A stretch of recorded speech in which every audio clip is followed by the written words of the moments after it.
All right, welcome back to episode 5 in the Velocity plugin development tutorial series. This one's going to be all about configuration and how to create your config files. Now, Velocity does not have any default config features built in, unlike Spigot or Paper or Bucket. You're going to have to do everything yourself. Luckily, I'm going to show you a method that makes it super easy to do. So first things first, we actually have to install some dependencies. We're going to use a library called Boosted YAML. It's made by someone in the Spigot community, but it is open source and actually works anywhere you want. If you want to use Boosted YAML for your own project, whether it's a Minecraft plugin or not, go for it. It is standalone and it is a fantastic library. So let's go ahead and come down here and we're going to add a new dependency. The group ID is going to be dev.degvocep.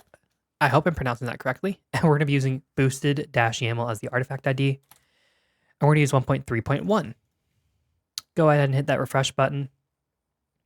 And then for you, I already have it installed, but you might need to come in here and click the install lifecycle. Just make sure that runs so you have your dependency loaded. And now we're also going to want to install the Maven Shade plugin and have this shaded into our package. So I'm going to go ahead and do this step by step with you. It's a little daunting, but don't worry about it. Within your plugins, add a new one. This is going to be a group ID of org.apache.maven.plugins. It's going to have an artifact ID of maven-shade-plugin. The version is going to be 3.4.1.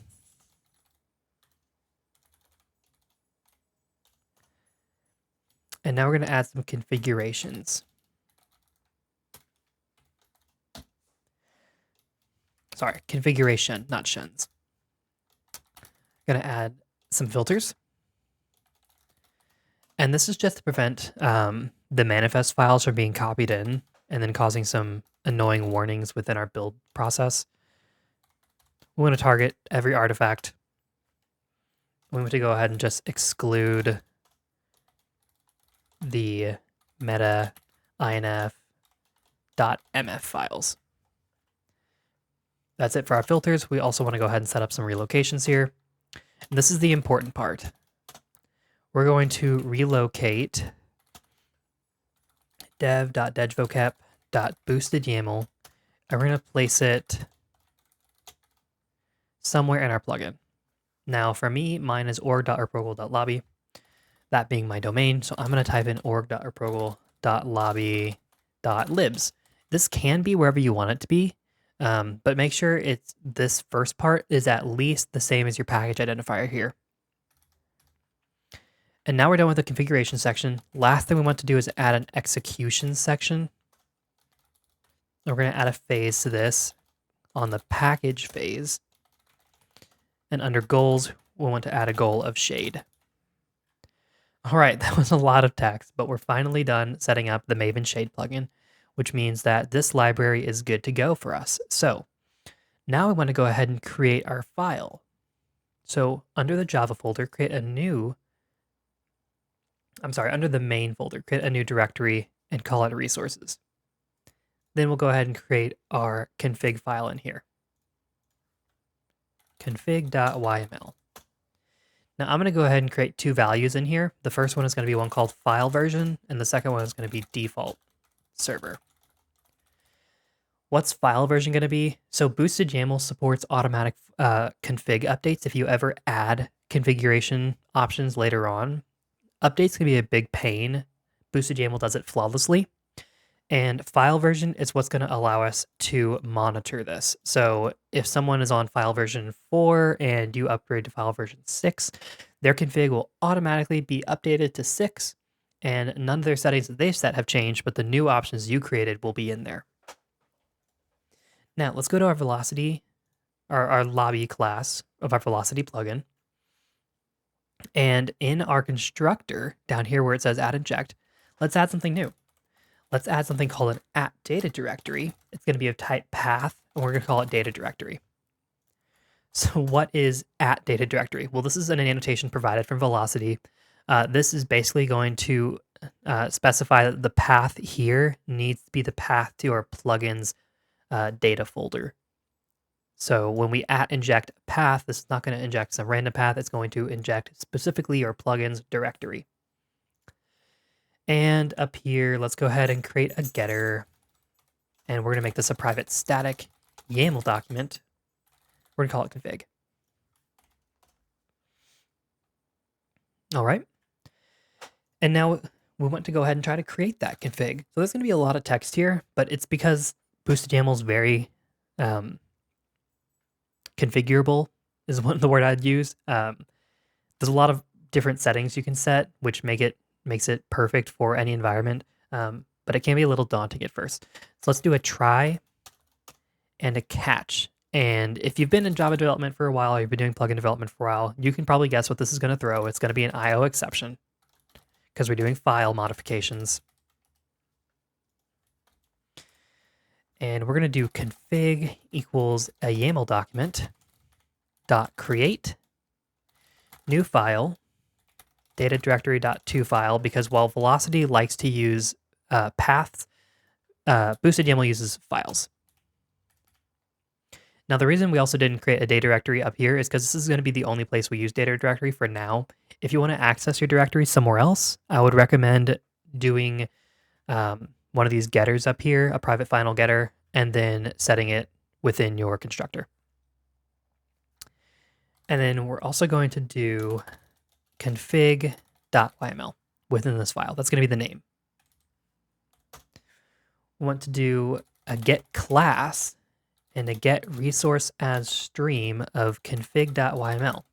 Now this looks a little weird. Let me explain why. The reason this looks strange is because in Bucket you have the plugin.getResource method. It allows you to get your config from within your resources folder. In Velocity, we don't have that. Again, Velocity doesn't really provide any configuration management.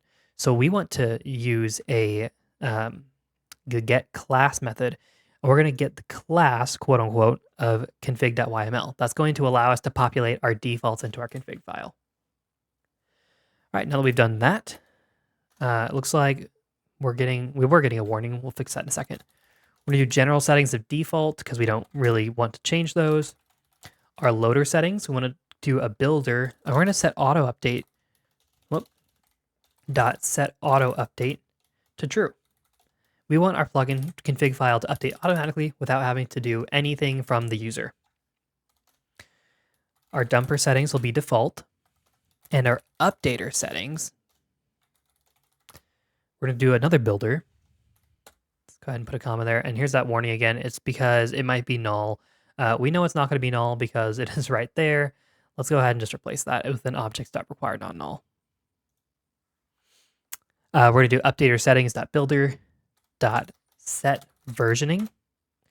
And this is going to be a new basic versioning with a route of file version. So that's going to be this right here.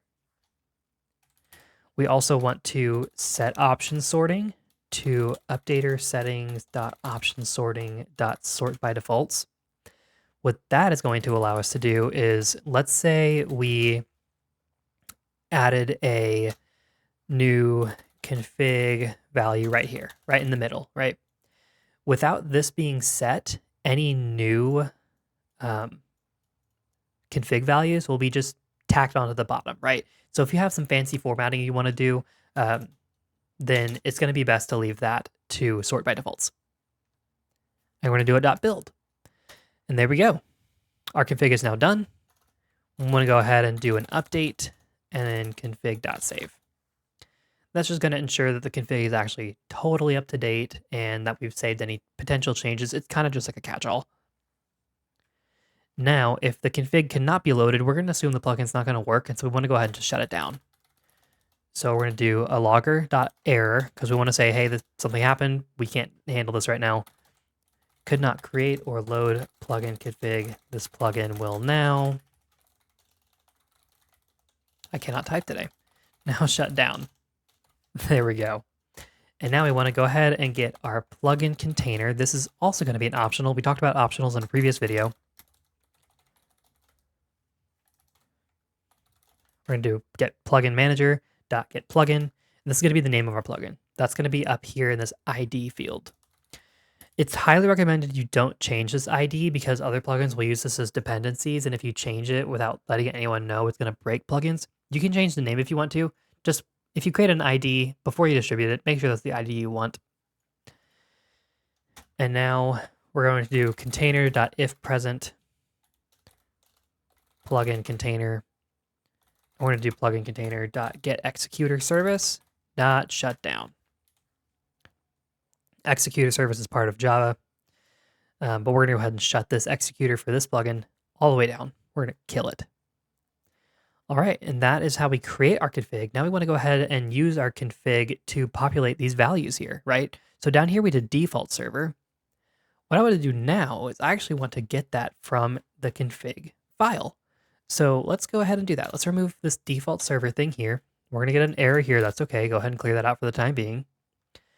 And up here under player, we're going to do string default server equals config.getString. And we're going to do this from a route.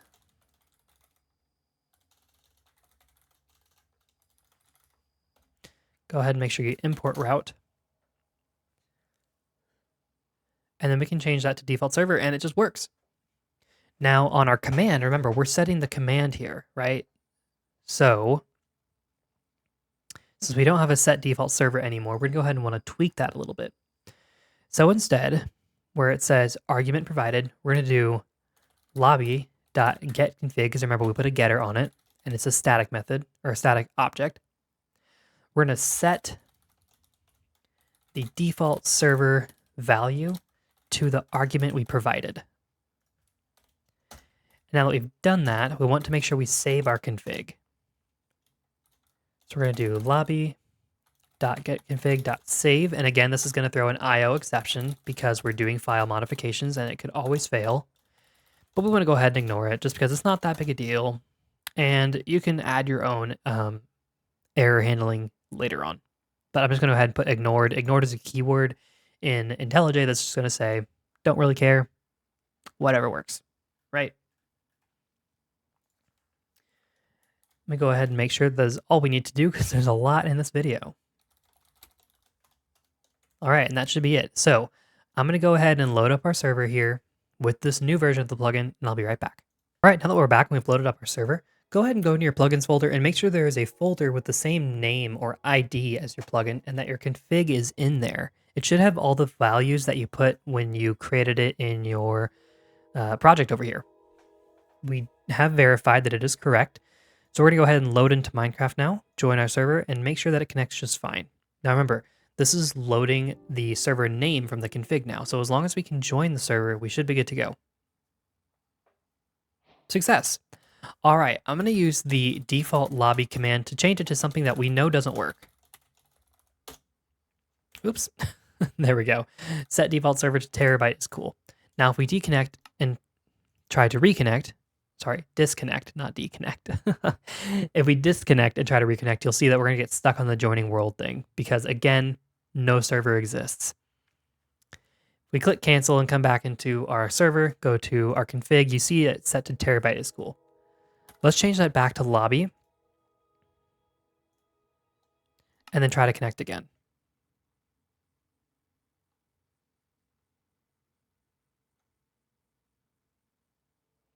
Now it's still not working. Why would that be? It's because we haven't reloaded our config file. So I'm not going to show you how to do that here. However, if you wanted to reload your config file, all you need to do is add a getConfig.reload method here. And that's going to allow you to reload it. Now you could create a command that allows your console to reload it for you, or you can create a command that a player can run. Either way, the same thing works. You can just do reload. And that ends this video on configuration. You're all set. The next video we're going to do with Velocity is also going to be part of my paper tutorial series, which is going to be on plugin messaging. So stay tuned for that.